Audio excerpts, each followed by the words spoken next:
Hi everybody, how are we all doing? I hope we're having a good weekend so far. So it's Saturday the 23rd of November, Thanksgiving next week, and then Black Friday the day after. Oh dear. Anyway, we're back. It is chapter 2 of Smallville Alien, season 11. This kicked off brilliantly last week, and this week's episode, oh dear, I'm losing the plot, was just as phenomenal. We get a lot of Lex Luthor in this chapter, which is brilliant. There's a bit of a protest happening outside the White House, and people with placards of it. It's actually quite disheartening, to be honest. Of an alien, and with them saying, is it as if to say no aliens allowed kind of thing. As you can see there, it does look pretty disheartening. I mean, that's not what Kal-El looks like to begin with. He's not green, and he's definitely not 3 foot tall either.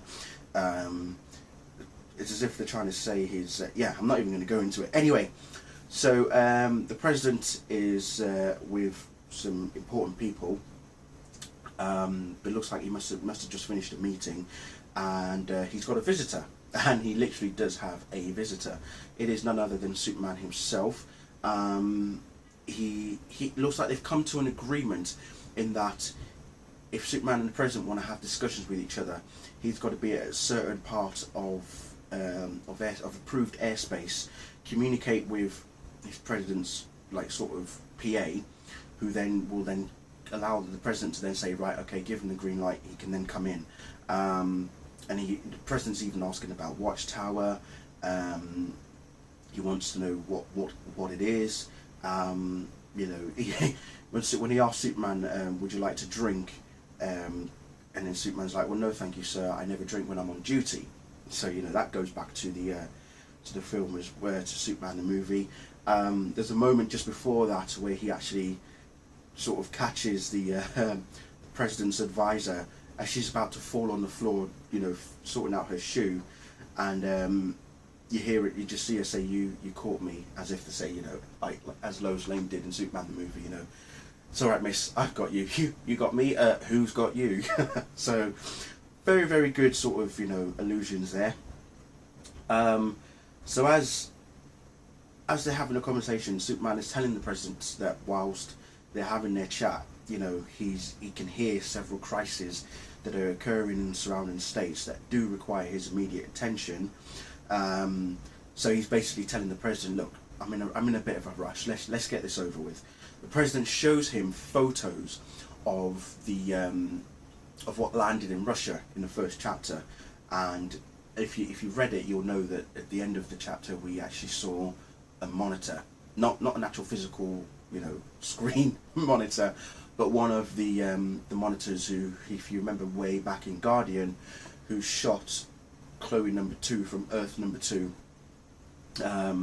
He was after her, and responsible for the destruction of Earth 2. So he's here on our Earth as such, but why, we don't know yet. All Superman can tell the President is that he should be very worried, and everybody should be very worried as well. So as I say, Lex Corp, so we're back with Lex. It's good to see Lex again. He's watching the news about the Russian meteor that dropped down. Otis, as usual, he's just being his usual bumbling self.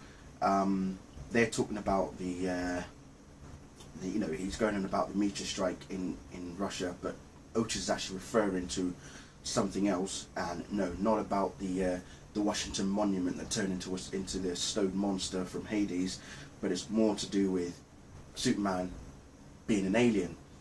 Now it's interesting that already, whilst Lex doesn't have the memory, he has known that Superman is, or Clark Kal-El is, from another planet, and you even see it here. He says, somehow I feel like I'd have thought.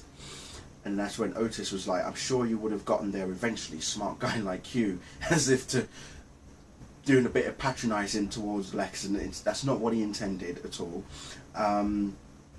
So what Lex is not happy about is what's going on. What's this bit? Something about the cameras in Russia because they're having a conversation about the what happened in Hollow. He says also research and development just called, and Lex is like, well, they haven't lost their nerve and returned that mech to Hamilton at Star, have they? The machine that that Tess basically took over in Hollow, and Otis is like, well, no, they went over the dash cam footage from that trucker in Russia. Where Lex is then frustrated to say, you know what? Yeah, so did everybody else. You know what's the point? What are you trying to say? And then that's when he reads. He's got a little piece of paper where he's actually got some information down, and when he reads it back to Lex, you know, Lex was like, "What? They wrote that down for you?" Well, it's not like as if I can. It's not this. Lex obviously realizes that Otis is as dumb as he looks, and he can't take good dictation. So, you know, he says that they sent it via email, and it's to do with the electromagnetics that are from the Doppler radar at the time of the event of the Guardian, that it basically matches the same readings. So that's an interesting thing.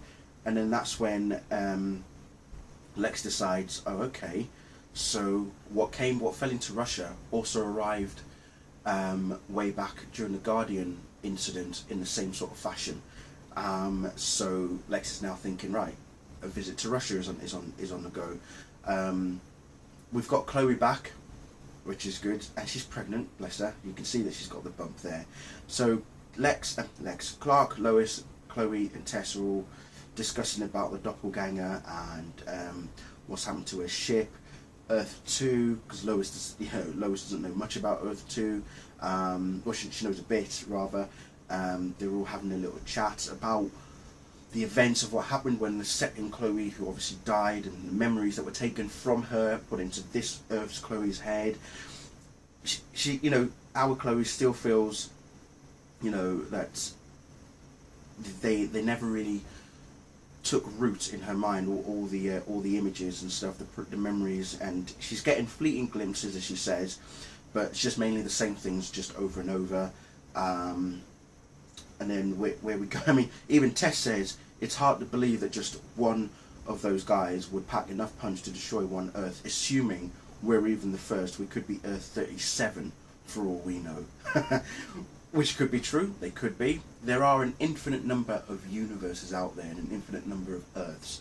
Lord knows how many there actually are, but they are an infinite number. In fact, I think it was before the very first crisis in '85, I believe, when there was the massive crisis for that one. What then happened was somehow the universe got destroyed, and then 52 universes emerged, and then that was in the second crisis, which was Crisis on. Well, the first crisis was Crisis on Infinite Earth, and the second crisis was Infinite Crisis. Infinite Crisis was then what then transformed the entire universe and made the entire multiverse become infinite. If I can remember correctly from reading the books, so correct me if I'm wrong on that one, someone. But I'm sure that was the case. You started off with an infinite universe, and then it came to a 52 universes, and then back to an infinite number of universes again. So, and even now in the new 52, we still don't know how many universes there are. It could be infinite. There could be a certain number. We don't know. Anyway, so as I say, the gang are all having a chat about what happened on Earth 2. Clark even turns around and says, what crime could that Earth have committed to merit annihilation? And that's when Tess is saying, well, if you plan on asking the fallen monitor yourself, I suggest you get a move on, because she then tells him about Lex getting his jet ready. And then that's when Clark has an idea. Lois has the idea first, but then Clark was like, well, actually, no, let me do this. And he calls on someone even I didn't expect to see in this chapter, because towards the end we see Lex and Otis getting onto the jet. Otis tells Lex about the fact that he's asked for a member of the press to join them on board. Lex is not particularly happy with that, but it's only once Otis explains that it's time for, you know, LexCorp to be back in the headlines, that, you know, if only Lex Luthor would go to Russia and change the future of the human race, that how it would look good, how it would make Lex look good in front of the public eye, this, that and the other. And then that's when Lex was like, okay, fair enough, you've got a point. and then we just see this blue and red streak flying in the air as they're about to board the plane, only that when they get onto the plane, Clark Kent is already on the plane. So now you're thinking, okay, well, if that wasn't Superman flying, who was it? Well, I'm sure you probably know the answer from now on anyway. Well, I'm going to leave it there, ladies and gentlemen. Another awesome chapter. Oh my god, can't wait for chapter 3. This should be fun. Thank you all very much for watching. I'll see you all very soon. Bye.